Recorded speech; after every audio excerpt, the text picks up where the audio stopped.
harta, gelar, pangkat, jabatan, popularitas, banyak subscriber, terkenal, penampilannya cakep, keren, gagah dan sebagainya, itu bukan sesuatu yang istimewa. Karena Allah bagikan kepada siapapun. Yang istimewa adalah kalau diberikan paham kebenaran. Tidak ada yang lebih pahit dari berharapnya hati kepada Allah. Allahumma aftah lana hikmataka ya Allah.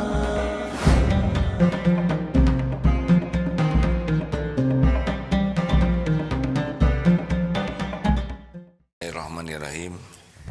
Assalamualaikum warahmatullahi wabarakatuh. Alhamdulillahi rabbil alamin.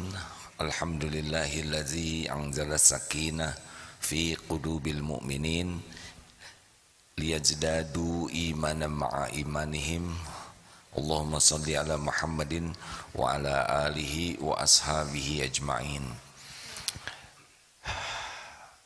Semoga hari-hari yang tersisa dari umur ini menjadi hari-hari yang penuh keberuntungan. Ciri orang beruntung ada 4. A'udzubillahi minasyaitonirrajim. Bismillahirrahmanirrahim. Wal 'asr.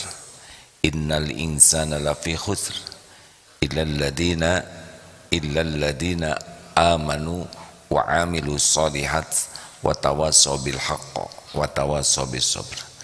4 inilah orang yang dinyatakan beruntung dalam perjalanan waktu. Innal insan, sesungguhnya demi masa, demi waktu, sesungguhnya setiap insan dalam kerugian kecuali 1, amanu. Orang yang beriman itu adalah orang yang paham kebenaran. Jadi kita belajar itu bukan untuk nilai. Nilai itu hanya karena sedang sekolah perlu alat ukur. Kita belajar itu untuk paham. Amanu ini adalah orang yang paham kebenaran. Ada tahu, ada paham.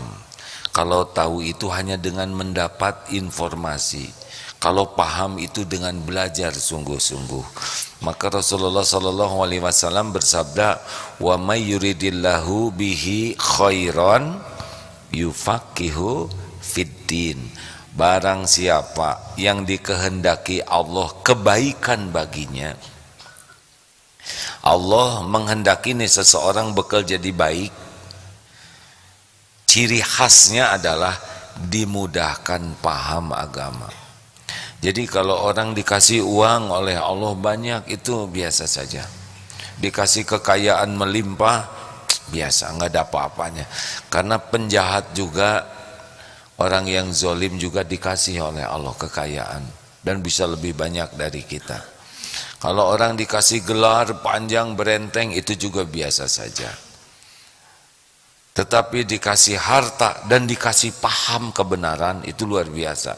Karena dengan pemahamannya, menjemput hartanya benar, sudah dapat, digunakan juga dengan benar. Punya gelar berenteng, paham kebenaran, itu luar biasa. S2, S3, profesor, paham kebenaran, beliau akan lebih tinggi manfaatnya. Diberi pangkat jabatan biasa saja. Hitler juga diberikan jabatan, ya. Stalin diberikan jabatan. Pokoknya jabatan itu bukan sesuatu yang istimewa. Dengar ini baik-baik ya. Harta, gelar, pangkat, jabatan, popularitas, banyak subscriber, terkenal, penampilannya cakep, keren, gagah dan sebagainya, itu bukan sesuatu yang istimewa. Karena Allah bagikan kepada siapapun. Yang istimewa adalah kalau diberikan paham kebenaran. Jadi kalau anak ibu ada yang, anak bapak ada yang suka sekali belajar agama, memahaminya, itu lebih utama. Nanti dari sana belajar teknologi, belajar matematik, belajar arsitek, itu tidak apa-apa, karena masjid ini juga ada arsitek, ada sipil, ada ahli bangunan, benar, ada ahli keuangan. Ini masjid jadi dengan berbagai profesi, tapi kalau paham kebenaran, dia niatnya akan benar, caranya akan benar. Untuk apa kita paham kebenaran? Supaya niatnya benar, caranya benar. Jadilah kesibukannya amal soleh. Dari amal soleh inilah lahirnya hayatan thayyibah. Jadi masa keemasan ini beruntung sekali Pak. Ada yang di masa tua itu diberi kesempatan belajar agama, ini nikmat besar. Jadi kalau anak ibu bapak ikut pesantren masa keemasan, ini lebih bernilai daripada dibelikan rumah. Apalagi ibu bapak ikut pesantren masa keemasan, ya, berbarengan dengan itu ini rumah, itu lebih menarik, ya. Ini adik-adik tidak mudah loh dek, mesantren ini. Tidak semua anak mau mesantren, dan tidak semua orang tua mau memesantrenkan anaknya, dan tidak semua yang ingin mesantren bisa pesantren. Di sini mau tidak mau tahajud, Senin Kemis saum, baca Quran, ya, tiap hari belajar, ditambah lingkungan yang membuat kita lebih serius untuk mengamalkan. Makanya nikmat pertama kalau tiap hari tambah paham kebenaran. Nah ini tadi pagi dibahas, baca Quran itu bagus sekali. Satu huruf itu satu kebaikan dikali 10. Alif lam mim itu 30 kebaikan kalau ikhlas. Bismillahirrahmanirrahim itu 190 kebaikan sekali nyebut basmalah itu, kalau niatnya memang ikhlas mencari keridhaan Allah. Kita baca Quran itu kita dapat hadiah dari Allah, karunia pahala kebaikan. Tapi kalau kita baca Quran plus belajar terjemahnya, tambah lagi hadiahnya, yaitu satu pahala kebaikan tadi plus hidayah, petunjuk Allah, karena dengan paham kita akan dapat petunjuk. Para sahabat Nabi dulu dan yang sekarang sungguh-sungguh paham, itu di Arab turun Quran bahasa Arab disampaikan oleh Rasulullah, langsung dapat hidayah, taufik menghujam karena paham. Kita imam baca Quran makin panjang makin ngelamun karena kurang paham. Makanya bagus sekali baca Quran sambil belajar terus memahami, baca terjemahnya, simak tafsirnya, sambil ikut kursus pelatihan memahami bacaan Al-Quran. Itu beda karena paham. Amanu itu dari paham. Tiap hari itu cari ilmu supaya makin paham. Yang kedua, wa'amilus sholihat. Orang yang beruntung yang tiap waktunya jadi amal soleh. Artinya amanu itu paham kebenaran, wa'amilus sholihat mengamalkan kebenaran. Jadi paham dulu sebelum mengamalkan. Kalau kita tidak paham, tidak bisa mengamalkan dengan benar, ya kan? Makanya menuntut ilmu itu hukumnya wajib. Barang siapa yang ingin dunia, fa'alaihi bil ilmi. Ingin dunia wajib pakai ilmu. Wa man aradal akhirah, barang siapa yang ingin akhirat, fa'alaihi bil ilmi. Wajib dengan ilmu. Wa man aradahuma, yang ingin dunia dan juga ingin akhirat, wajib dengan ilmu.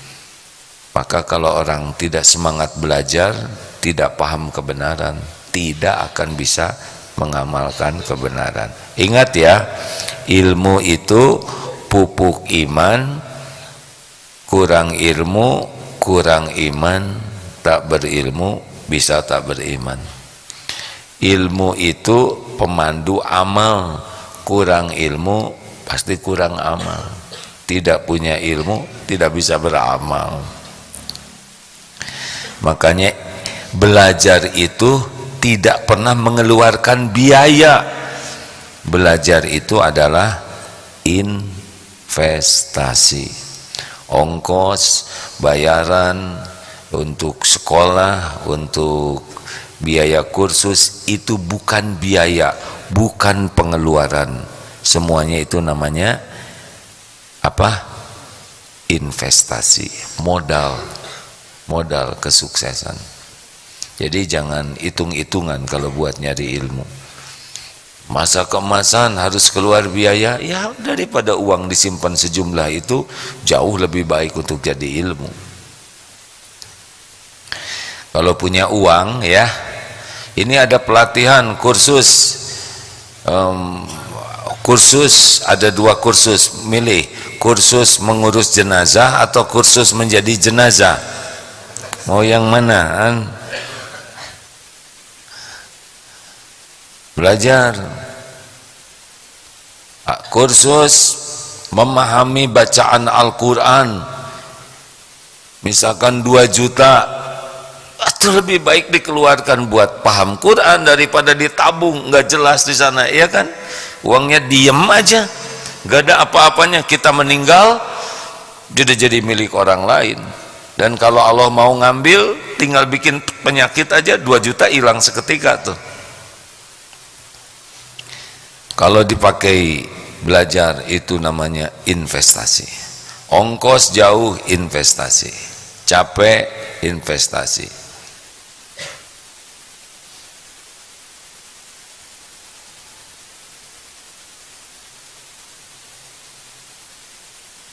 Nah, itu tekniknya Pak. Kalau ada yang ngobrol cukup diam saja, nanti yang ngobrolnya ngelihat, kenapa diam, jangan-jangan lagi ngeliatin kita lagi ngobrol, terus aja ngobrol dia yang.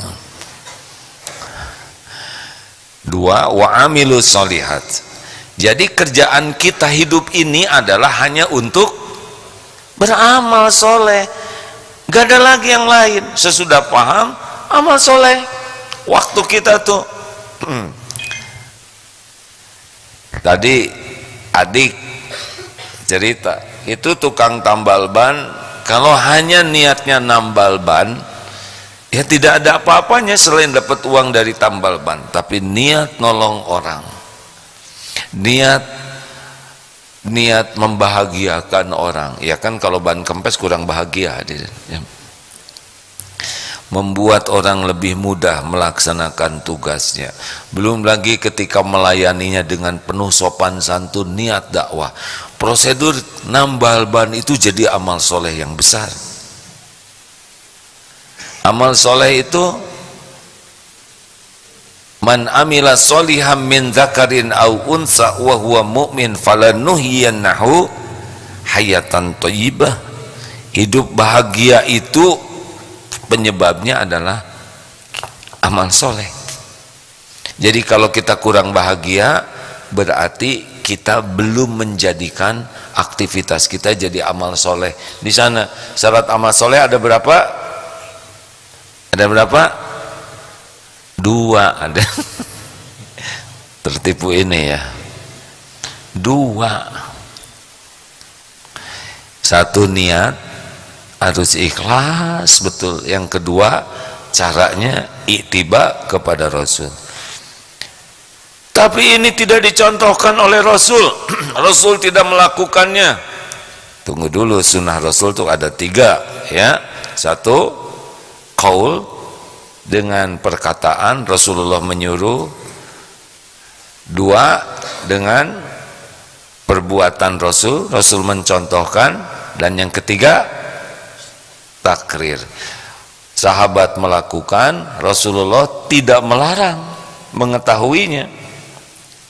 Dan ini sudah termasuk bagian daripada sunnah. Jadi tidak cukup Rasul tidak melakukannya, ada Rasul yang tidak melakukannya tapi Rasul mendiamkannya. Itu juga termasuk bagian yang disebut sunnah. Jadi rekan-rekan sekalian,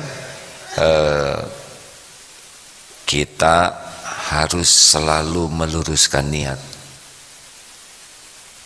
Saya niat karena Engkau ya Allah, saya belajar lillahi ta'ala. Ya Allah, Engkau takdirkan saya jadi mahasiswa, saya kuliah karena Engkau.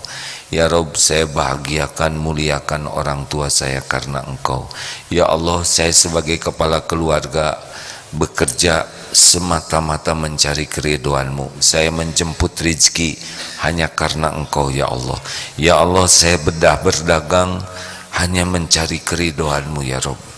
Ya Allah, saya muliakan, saya didik anak-anak saya semata-mata mencari keridhaan-Mu. Kata seorang istri, ya Allah, saya berbakti kepada suami semata-mata mencari keridhaan-Mu. Harus begitu. Makin ikhlas, makin bahagia. Kurang ikhlas, jawab hadirin, kurang ikhlas, kurang bahagia. Berarti orang yang kurang bahagia besar kemungkinan karena kurang.